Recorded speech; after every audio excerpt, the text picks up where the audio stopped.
ತಮಿಳುನಾಡು ಚುನಾವಣೆಯಲ್ಲಿ ಈ ಬಾರಿ ಗೆಲ್ಲೋರು ಯಾರು? ಈ ಪ್ರಶ್ನೆಯನ್ನು ಮುಂದಿಟ್ಕೊಂಡು ಪತ್ರಕರ್ತ ರಾಜ್ದೀಪ್ ಸರ್ದೇಸಾಯಿ ನಟ ವಿಜಯ್ ಫ್ಯಾಕ್ಟರ್ ಬಗ್ಗೆ ವಿಶೇಷವಾಗಿ ಹೇಳಿದ್ದಾರೆ. ಬರೀ ಜನಾಕರ್ಷಣೆಗಿಂತ ಹೆಚ್ಚಾಗಿ ಅವರು ತಮ್ಮ ಜನಪ್ರಿಯತೆಯನ್ನ ಮತಗಳನ್ನಾಗಿ ಪರಿವರ್ತಿಸಬಲ್ಲರಾಗಿದ್ದಾರೆ ಅಂತ ರಾಜ್ದೀಪ್ ಹೇಳ್ತಾರೆ. ಈ ವಿಷಯದಲ್ಲಿ ವಿಜಯ್ ಅವರ ಟಿವಿಕೆ ಪ್ರಶಾಂತ್ ಕಿಶೋರ್ ಅವರ ಜನ ಸುರಾಜ್ಗಿಂತ ಭಿನ್ನ ಅಂತ ಹೇಳಿದ್ದಾರೆ. ತಮಿಳುನಾಡಿನ ಯುವಕರು, ಅದರಲ್ಲೂ ನಗರ ಪ್ರದೇಶಗಳಲ್ಲಿರೋರು ವಿಜಯ್ ಅವರಿಗೆ ಕನಿಷ್ಠ ಒಂದು ಅವಕಾಶವನ್ನ ನೀಡೋಕೆ ಬಯಸ್ತಾರೆ ಅನ್ನೋದರ ಬಗ್ಗೆ ಅವರು ಗಮನ ಸೆಳೀತಾರೆ. ಹಾಗಾಗಿ ನಿಸ್ಸಂದೇಹವಾಗಿಯೂ ವಿಜಯ್ ಬದಲಾವಣೆಯ ಮತದ ಮುಖವಾಗ್ತಿದ್ದಾರೆ ಅಂತ ರಾಜ್ದೀಪ್ ವ್ಯಾಖ್ಯಾನಿಸಿದ್ದಾರೆ. ತಮಿಳುನಾಡು ಚುನಾವಣೆಯಲ್ಲಿ ವಿಜಯ್ ಖಂಡಿತ ಮತ ಸೆಳೀತಾರೆ. ಆದರೆ ಆ ಮತಗಳ ಮೂಲಕ ಅವರು ಎಷ್ಟು ಸ್ಥಾನಗಳನ್ನು ಗೆಲ್ಲಬಹುದು ಮತ್ತು ಅವರು ನಿಜವಾಗಿಯೂ ಡಿಎಂಕೆ ಅಥವಾ ಎಐಎಡಿಎಂಕೆಗೆ ಹೆಚ್ಚು ಹಾನಿಯನ್ನ ಮಾಡಬಹುದಾ ಅನ್ನೋ ಪ್ರಶ್ನೆ ಉತ್ತರಕ್ಕಾಗಿ ಕಾಯಬೇಕಾಗಿದೆ. ವಿಜಯ್ ಪಡೆಯುವ ಪ್ರತಿ 10 ಮತಗಳಲ್ಲಿ 6 ಎಐಎಡಿಎಂಕೆಯಿಂದ 4 ಡಿಎಂಕೆಯಿಂದ ಅಂತ ಒಬ್ಬ ಸಮೀಕ್ಷೆದಾರರು ಹೇಳಿರೋದನ್ನ ಅವರು ಉಲ್ಲೇಖಿಸಿದ್ದಾರೆ. ಅಂತಹ ನಿಖರವಾದ ಮುನ್ಸೂಚನೆಯನ್ನ ನಾನು ನೀಡಲಾರೆ ಅಂತಾನೂ ಹೇಳಿದ್ದಾರೆ. ಆದರೆ ವಿಜಯ್ 2026ರಲ್ಲಿ ತಮಿಳುನಾಡಿನಲ್ಲಿ ಬದಲಾವಣೆಯ ಮುಖ ಮತ್ತು ಆಡಳಿತ ವಿರೋಧಿ ಅಲೆ ಅನ್ನೋದು ಸ್ಪಷ್ಟ ಅಂತ ರಾಜ್ದೀಪ್ ಹೇಳ್ತಾರೆ. ಇನ್ನು ಡಿಎಂಕೆ ವಿಷಯವಾಗಿ ಅವರು ಗಮನಿಸೋದು ಅದು ತಮಿಳುನಾಡಿನಲ್ಲಿ ಎಂದಿಗೂ ಮರು ಆಯ್ಕೆ ಆಗಿಲ್ಲ ಅನ್ನೋದು. ಆದರೆ ಕರುಣಾನಿಧಿ ಮಾಡಲಾರದೆ ಹೋಗಿದ್ದನ್ನ ಎಂಕೆ ಸ್ಟಾಲಿನ್ ಮಾಡಬಲ್ಲರ ಅಂತ ಕೇಳ್ಕೊಳ್ತಾ ಹೌದು ಅಂತಾರೆ. ಡಿಎಂಕೆ ಈ ಚುನಾವಣೆಗೆ ತನ್ನ ಪ್ರತಿಸ್ಪರ್ಧಿಗಳಿಗಿಂತ ಉತ್ತಮವಾಗಿ ಸಂಘಟಿತವಾಗಿ ಹೆಚ್ಚು ಸಂಪನ್ಮೂಲ ಮತ್ತು ವಿಶಾಲ ಮೈತ್ರಿಕೂಟದೊಂದಿಗೆ ಹೋಗ್ತಿರೋದ್ರಿಂದ ಇದು ಸಾಧ್ಯ ಅನ್ನೋದು ಅವರ ಲೆಕ್ಕಾಚಾರ.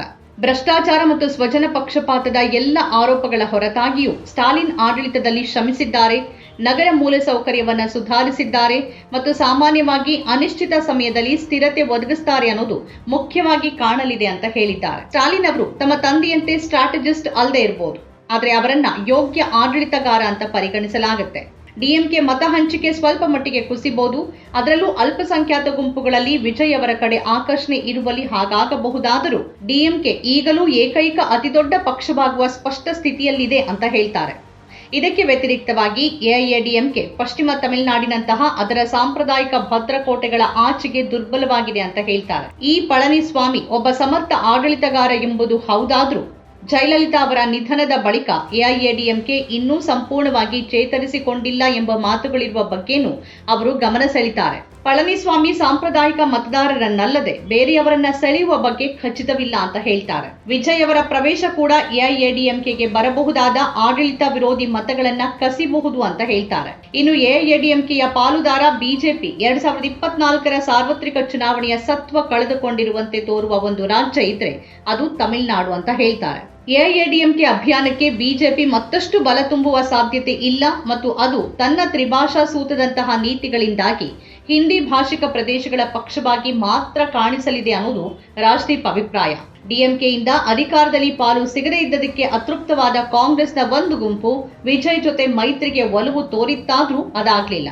ಕಾಂಗ್ರೆಸ್ ಯಾವುದೇ ಉತ್ಸಾಹವಿಲ್ಲದೆ ಚುನಾವಣೆಗೆ ಹೋಗ್ತಾ ಇದ್ರು ರಾಹುಲ್ ಗಾಂಧಿ ತಮಿಳುನಾಡಿನಲ್ಲಿ ಜನಪ್ರಿಯರಾಗಿದ್ದಾರೆ ಅನ್ನೋದು ಹೌದು. ಆದರೆ ಅವರಿನ್ನೂ ಪ್ರಚಾರದಲ್ಲಿ ಕಾಣಿಸ್ಕೊಂಡಿಲ್ಲ.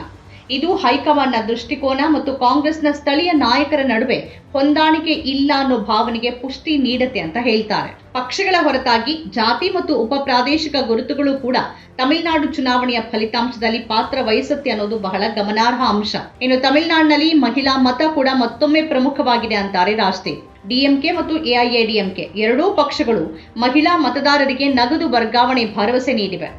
ರಾಜಕೀಯ ರ್ಯಾಲಿಗಳಲ್ಲೂ ಬೇರ್ಯಾವುದೇ ರಾಜ್ಯಗಳಲ್ಲಿ ಕಾಣಿಸದಷ್ಟು ದೊಡ್ಡ ಪ್ರಮಾಣದ ಮಹಿಳಾ ಉಪಸ್ಥಿತಿ ಇರುತ್ತೆ.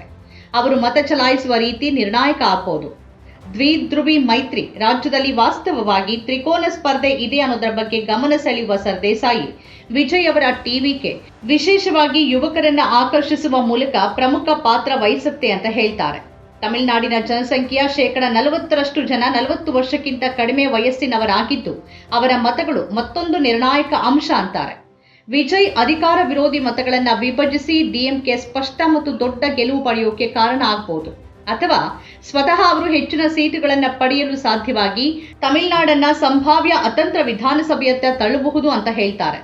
ವಿಜಯ್ ಅವರ ದಾಳಿಗಳು ಮತ್ತು ಪ್ರಚಾರ ಹೆಚ್ಚಾಗಿ ಡಿಎಂಕೆಯನ್ನ ಪ್ರಮುಖ ಎದುರಾಳಿಯಾಗಿ ಗುರಿಯಾಗಿಸಿಕೊಂಡಿವೆ.